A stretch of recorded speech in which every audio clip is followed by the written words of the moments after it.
അപ്പോൾ ഞാനിവിടെ ഒരു സെമിത്തേരി കണ്ടപ്പോൾ ജസ്റ്റ് ഒന്ന് കയറി നോക്കിയതാണ്. നിങ്ങൾ ജസ്റ്റ് ഈ സെമിത്തേരിയുടെ ഒരു വലിപ്പം എൻ്റെ കണ്ണ് തള്ളിപ്പോയി. ഇതൊന്നല്ല, ഇതിൻ്റെ ഒരു എൻ്റെ എത്തിയപ്പോഴാണ് എനിക്കൊരു കൗതുകം തോന്നി ഒരു വീഡിയോ എടുക്കാമെന്ന്. ജസ്റ്റ് ഈ വീഡിയോയിൽ ഈ സെമിത്തേരിയുടെ ഒരു ലെങ്ത്തും എത്ര പീപ്പിൾസ് ഇവിടെ അടക്കിയിട്ടുണ്ടെന്ന് നോക്കി കഴിഞ്ഞ് കഴിഞ്ഞാൽ നിങ്ങൾക്ക് മനസ്സിലാവും. കുറച്ചൊന്നല്ല, എനിക്ക് തോന്നുന്നു എൻ്റെ ഫോണിൽ ക്യാപ്ചർ ചെയ്യാൻ പറ്റുന്നതിനും അപ്പുറമാണ് ഇതിലത്തെ സെമിത്തേരിയുടെ എണ്ണം. ഞാൻ നിങ്ങൾക്ക് കാണിച്ചു തരാം. ജസ്റ്റ് 0.5 ഒന്ന് സ്വിച്ച് ചെയ്യുന്നുണ്ട്, ഒന്ന് നോക്കിയാൽ മതി. സെമിത്തേരി എന്നൊക്കെ പറഞ്ഞാൽ നമ്മുടെ നാട്ടിലൊക്കെ പള്ളിയുടെ കുറച്ച് ഭാഗത്ത് സെമിത്തേരികൾ ഉണ്ടാവാറുണ്ട്. ഇപ്പം നമ്മുടെ തൃശ്ശൂർ ഭാഗത്തൊക്കെ നോക്കുകയാണെങ്കിൽ ഇപ്പോൾ ഈ ലൂർദ് പള്ളി ആയിക്കോട്ടെ, പുത്തൻപള്ളി ആയിക്കോട്ടെ, പള്ളി നല്ലൊരു വലിപ്പം ഉണ്ടാവുമായിരിക്കാം. പക്ഷേ സെമിത്തേരിയൊന്നും ഇത്രയൊന്നും ഞാൻ ഇന്ന് വരെ കണ്ടിട്ടില്ല. അപ്പോൾ എൻ്റെ തന്നെ കണ്ണ് തള്ളിപ്പോയി. അതും അതേപോലെ തന്നെ വേറൊരു കാര്യമുണ്ട്, ഇത് മെയിൻറ്റെയിൻ ചെയ്ത് പോകുന്നത് ഒരു രക്ഷയില്ല. അത്രയും ക്ലീനായിട്ടാണ് അവരത് നോക്കുന്നത്. എനിക്ക് തോന്നുന്നു എല്ലാ ദിവസവും ഇവിടെ ഒരാൾ ക്ലീൻ ചെയ്യാനുണ്ട് എന്നാണ് എനിക്ക് തോന്നണേ. അല്ലെങ്കിൽ ഇത്ര നീറ്റായിട്ട് ഇരിക്കില്ല. അതല്ലെങ്കിൽ വീക്കിലെങ്കിലും ഇവരുടെ ഫാമിലീസൊക്കെ വന്ന് ഇത് ക്ലീൻ ചെയ്യാറുണ്ട് എന്ന് എനിക്ക് തോന്നുന്നു. കാരണം അത്രയധികം ഹ്യൂജാണ്. ഞാനിപ്പോൾ ഇത് 0.5 ഇട്ടുകാരനാണ്. നിങ്ങൾക്ക് എങ്ങനെയാണ് മനസ്സിലാവുമെന്ന് എനിക്കറിയില്ല. ഇതൊക്കെ ഒരൊറ്റ സെമിത്തേരിയാണ്. ഐ തിങ്ക് എൻ്റെ ഒരു കാൽക്കുലേഷനിൽ എനിക്ക് തോന്നുന്നു ഒരു 6-7 ഏക്കർ. നിങ്ങൾ വിചാരിക്കേണ്ട ഇവ എന്ത് തള്ളണേന്ന്. 6-7 ഏക്കർ ഉണ്ട് എൻ്റെ ഒരു കാൽക്കുലേഷനിൽ. അതിലും കൂടാനേ ചാൻസ് ഉള്ളൂ. നിങ്ങൾ ജസ്റ്റ് ഒന്ന് നോക്കിയാൽ മനസ്സിലാവും. ഞാനിനി അങ്ങോട്ടുള്ള വിഷ്വൽസും കാണിച്ചു തരാം. ജസ്റ്റ് ഒന്ന് നോക്കി നോക്ക്. ഇതൊക്കെ ചെറിയ കുട്ടികളുടെ തോന്നുന്നുണ്ട്. പിന്നെ ഇതിൽ എനിക്ക് പിന്നെയും എടുത്തു തോന്നിയ കുറേ കാര്യങ്ങളുണ്ട്. 1880-കളിലും 1885-86 ആ കാലഘട്ടങ്ങളിൽ അടക്കിയ ബോഡികൾ വരെ ഉണ്ട് ഇവിടെ. ആ ബോഡികൾ വരെ വളരെ നീറ്റായിട്ടാണ് അവരുടെ സെമിത്തേരി കീപ്പ് ചെയ്യണത്. എനിക്ക് തോന്നുന്നു പലരും നമ്മുടെ ജോബിൻ്റെ ഭാഗമായിട്ടായാലും പലരായിട്ടും കമ്മ്യൂണിക്കേറ്റ് ചെയ്യുമ്പോഴും നമുക്ക് പലപ്പോഴും തോന്നിയിട്ടുണ്ട് ഇവർക്ക് എന്താ പറയുക, നമ്മളോടൊന്നൊരു അറ്റാച്ച്മെൻ്റ് ഇല്ല. ഇപ്പോൾ ഞങ്ങൾ തന്നെ അങ്ങോട്ടും ഇങ്ങോട്ടൊക്കെ ഡിസ്കസ് ചെയ്യാറുണ്ട്. ഇപ്പോൾ ഈ പോളണ്ടിലെ ഇപ്പോൾ നമ്മൾ പറയാറുണ്ടല്ലോ, ഈ 18 വയസ്സൊക്കെ ആകുമ്പോഴും അവരവരുടേതായിട്ടുള്ള മേഖലയിലേക്ക് പോകും. ഇപ്പോൾ നമ്മുടെ ഫാമിലി തന്നെ വർക്ക് ചെയ്യുന്ന മോൻ്റെ കമ്പനിയിൽ 72 വയസ്സായ അച്ഛൻ വരെ വർക്ക് ചെയ്യുന്നുണ്ട്.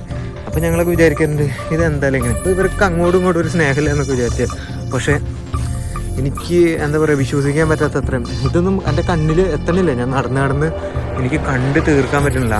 അത്രയും വലിയ സെമിത്തേരിയാണ്. അത്രയും, അതായത് ഹ്യൂജ് സെമിത്തേരിയാണ്. ഇതിപ്പോൾ നിങ്ങൾക്ക് ഞാൻ 0.5 ഇട്ടുകാരനാണ് ഇത്രയും വൈഡായിട്ട് കാണുന്നത്. ഇത്രയും ചെറുതായിട്ടും നിങ്ങൾ ജസ്റ്റ് ഒന്ന് ചിന്തിച്ചാൽ മതി. ഇത് സെമിത്തേരിയുടെ ലെങ്ത്ത് ജസ്റ്റ് നോക്കി നോക്കൂ. ഇതൊക്കെ ഓരോ ബോഡീസാണ്. ഇത് ഫുൾ ബോഡീസാണ്. ഇതൊക്കെ നോക്ക്. എനിക്ക് എത്രത്തോളം ഇതിൽ ക്യാപ്ചർ ആവുന്നുണ്ടെന്ന് എനിക്കറിയില്ല. ഇതിൽ എനിക്ക് വിശ്വസിക്കാൻ പറ്റാവുന്നതിനും അപ്പുറമാണ് ഇതിൻ്റെ ലെങ്ത്ത്. അതുപോലെ തന്നെ എന്തോരാണെന്ന് ജസ്റ്റ് ഒന്ന് കാൽക്കുലേറ്റ് ചെയ്യും. നമ്മൾ നടന്ന് മടുത്ത് അത്രയധികം ഉണ്ട്. ജസ്റ്റ് ഒന്ന് നോക്കിയാൽ മതി. ഞാനിനി പറഞ്ഞധികം വെറുപ്പിക്കുന്നില്ല. നിങ്ങൾക്ക് ഈ വിഷ്വൽസ് കാണിച്ചു തരാം. നിങ്ങൾ ജസ്റ്റ് ഒന്ന് നോക്കിയാൽ മതി.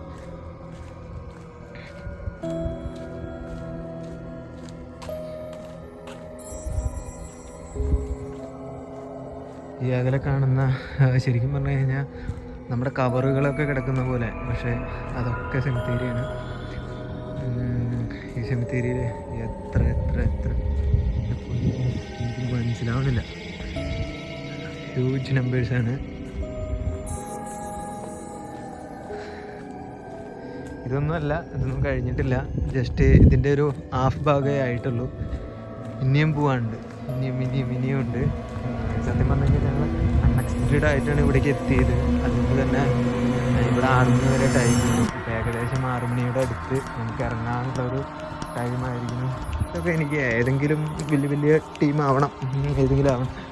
അപ്പം നമുക്കിനി 6 മണി വരെ ടൈമുള്ളൂ. അത് കാരണം റിട്ടേൺ പോകണം. പക്ഷെ ഞാൻ ഇത്രയൊന്നും പ്രതീക്ഷിച്ചില്ല. ഇതിൻ്റെ ഉള്ളിലേക്ക് കയറിയപ്പോൾ കുറച്ച് ഒക്കെ ഉണ്ടാവുള്ളൂ എന്ന് വിചാരിച്ചു. പക്ഷേ ഒരു ഹ്യൂജ് വലിയൊരു സെമിത്തേരി ആയിരുന്നു. ഇതെന്താ സംഭവം എനിക്ക് തോന്നുന്നു ഓരോരുത്തർക്കും, നമ്മുടെ നാട്ടിലൊക്കെ നമ്മുടെ ഫാമിലി അങ്ങനെയൊക്കെ ആവും കല്ലറ വരുന്നുണ്ടാവുക. പക്ഷേ ഇതെനിക്ക് തോന്നുന്നു ഓരോരുത്തർക്കും ഓരോന്ന്, ചിലയിടത്തൊക്കെ 2 എണ്ണം കാണുന്നുണ്ട്. അത് ചിലപ്പോൾ കപ്പിൾസ് ആവായിരിക്കാം, അങ്ങനെയൊക്കെ ആയിട്ടാവാം. പക്ഷേ എനിക്ക് തോന്നുന്നു ഇതൊരു എന്താ എനിക്ക് പറയാൻ പറ്റില്ല, എന്ത് വലിയ സെമിത്തേരി അത്, ഒരു രക്ഷയില്ല. അതുപോലെ അവരത് മെയിൻറ്റെയിൻ ചെയ്തിരിക്കുന്നത് വളരെ നന്നായിട്ടാണ് മെയിൻറ്റെയിൻ ചെയ്തിരിക്കുന്നത്, വളരെ സ്മൂത്തായിട്ട്. നമ്മുടെ ഫ്രണ്ട്സാണ്, നമ്മുടെ ഫ്രണ്ട്സൊക്കെ ജസ്റ്റ് ഫോട്ടോസൊക്കെ എടുക്കുകയാണ്.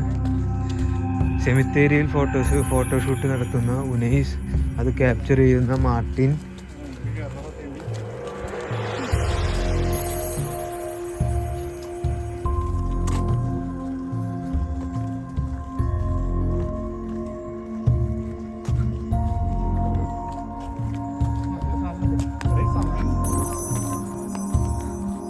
ഇനിയുണ്ട്, നടന്നാലും അവസാനിക്കില്ല. മുകളിലോട്ടൊക്കെ ഉണ്ട്. ഞാനിപ്പോൾ അങ്ങോട്ട് ഒന്നും കയറാനുള്ള ടൈമില്ലാത്ത കാരണമാണ് വേഗം നടന്ന് അവസാനിപ്പിക്കാം. നമ്മളെ അധികം ബോറടിപ്പിക്കുന്നു.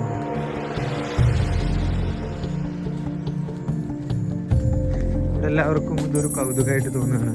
മീൻസ് വേറൊന്നുമല്ല, ഇത്രയധികം ഹ്യൂജായിട്ട് ഞാനും ഇതുവരെ കണ്ടിട്ടില്ല. അപ്പം അതുകൊണ്ട് തന്നെ എനിക്ക് ഇതൊരു അത്ഭുതമായിട്ടാണ് തോന്നിയത്.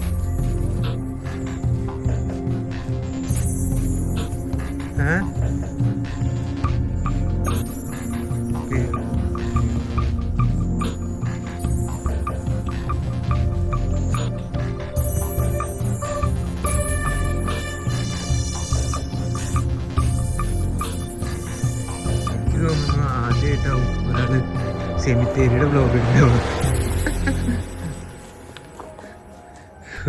പക്ഷെ ഇതൊക്കെ ഇതിനെ മെയിൻറ്റെയിൻ ചെയ്യുന്ന ആൾക്കാരാണെന്ന് തോന്നുന്നുണ്ട്.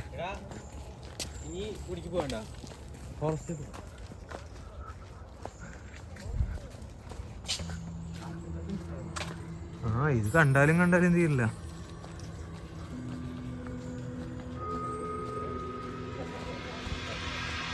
ജസ്റ്റ് ഇത് 0.5 സ്വിച്ച് ചെയ്ത് കഴിഞ്ഞാൽ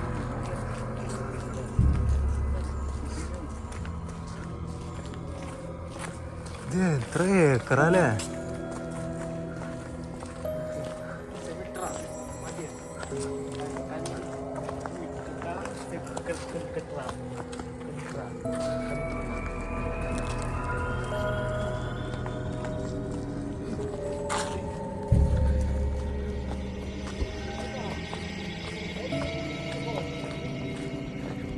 ഏകദേശം നമ്മൾ ഇതിൻ്റെ ഫ്രണ്ട് ഗേറ്റ് എത്താറായി.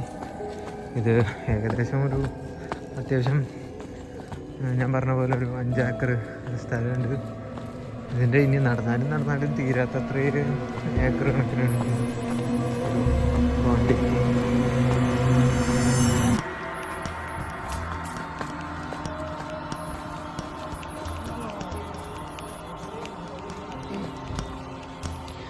അപ്പോൾ ഓക്കെ, ഇതുപോലെ വ്യത്യസ്തമായ എന്തെങ്കിലുമൊക്കെ കാണുകയാണെങ്കിൽ ഇതുപോലെ പുതിയ വീഡിയോസായിട്ട് വരുന്നതായിരിക്കും. അതുവരെ ബൈ.